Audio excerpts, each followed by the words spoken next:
Ladies and gentlemen, Super Bowl 60 proved once again that defense still wins championships. And it was a strategy game between offensive coordinator and defensive coordinator for both of these teams. And it was, to me, was very entertaining to watch. The chess match between these defensive coordinators and offensive coordinators was just something special to watch. You don't get to see all the time. When you look at this Patriots offense, look, it was well known and well documented that this football team had difficulty being able to block great offensive linemen and great defenses. That was a struggle for them. And talking heads will let you tell it that it was their scoring woes and the turnovers had everything to do with bad weather. Well, if you go back and look during the regular season when they faced really good defenses, they didn't play very well either. And once again, you had that same issue here. First half, both defenses were locked in, really creating and havoc for their opposing team's offense. You know, the Patriots only able to sustain a 10-play, 28-yard drive for 4 minutes and 47 seconds. That was the longest drive of the first half for them, as they had several other had a 9-play, 15 yards, took up 2 minutes and 8 seconds.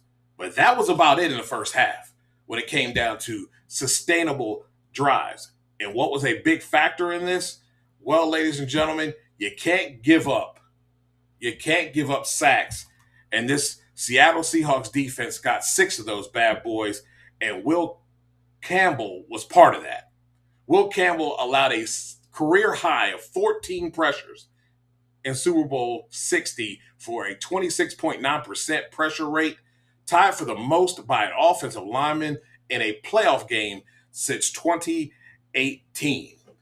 Yes, ladies and gentlemen, you cannot have that many pressures within a football game and expect to have success.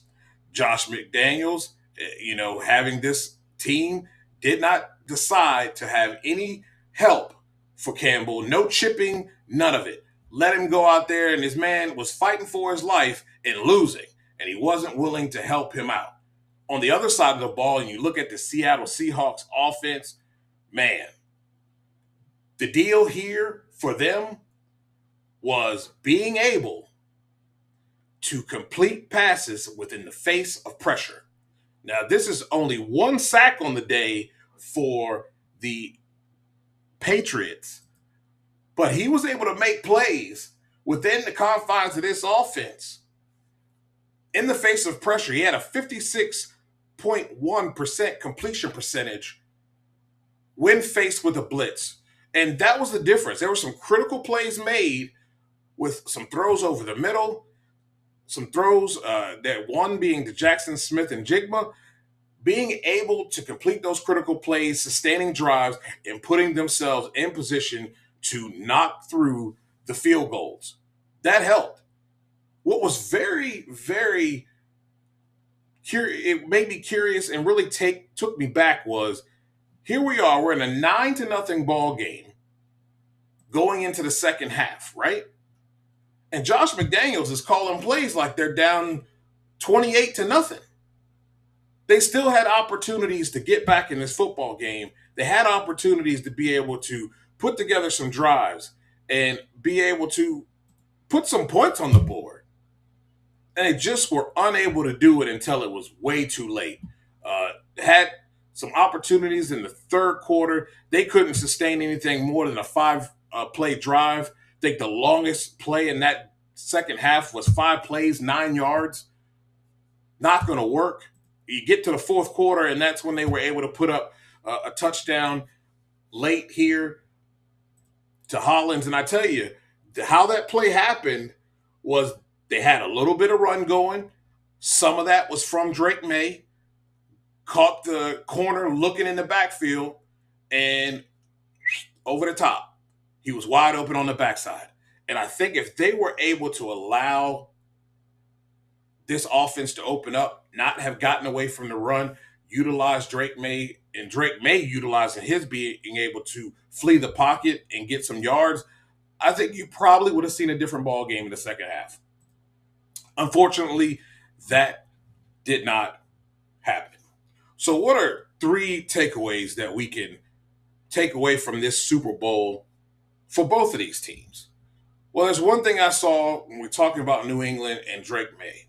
All of it wasn't on Drake Maye as far as the turnovers and the fact that he was fighting he was running for his life back there.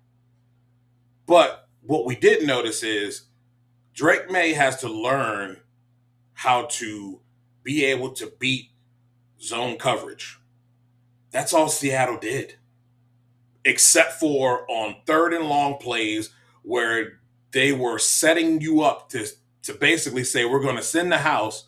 And then they were switching off who they were sending and who they were dropping back, or whether they were still sending the whole entire house.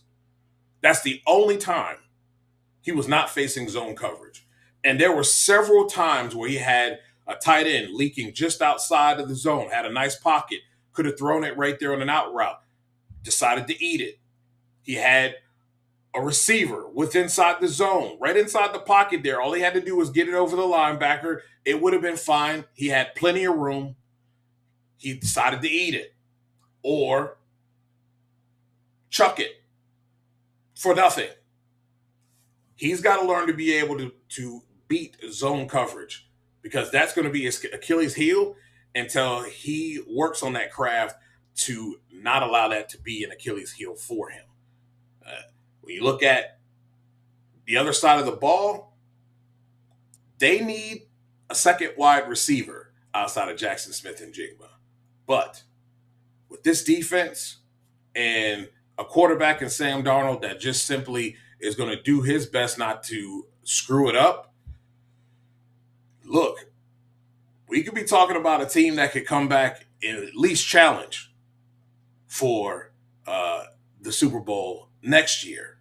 So it's going to be fun, a fun offseason, a fun offseason to see how these teams get themselves built back for, the up and coming 2026 season.